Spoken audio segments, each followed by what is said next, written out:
მთავარმა ეკლესიაში მყოფნი აზია, ხოლო 5 საათზე მათ ალყა შემოაყო.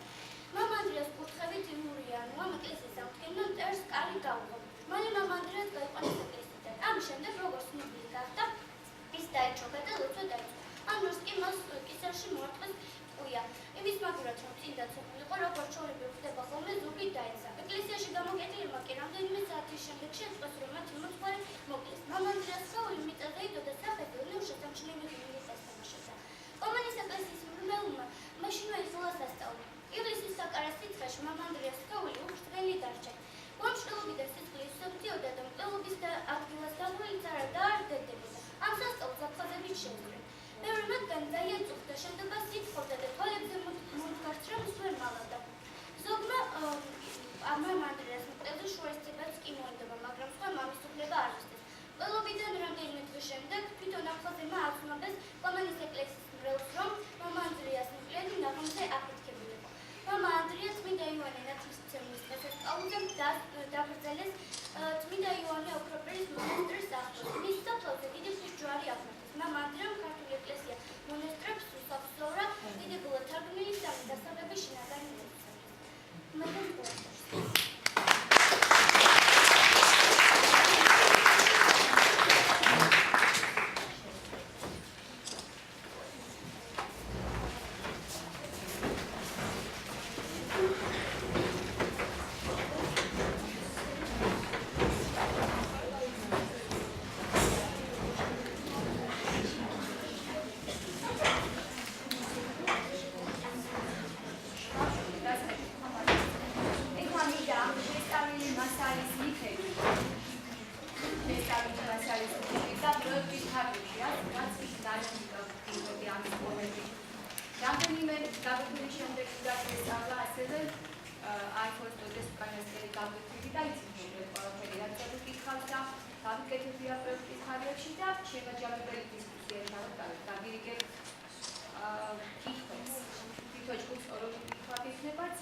ისეთ და ისეთ გავუშვებთ ზოგად კითხვას, გამოსასწორებ ზონი ადამიანთა ცხოვრებაში.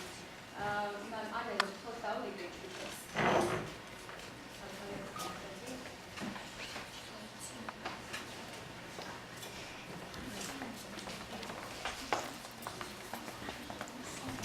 ამ ზოგად კითხვაზე, იმიტომ რომ ყველამე კითხულობდა, შემდეგ დაგირიგდა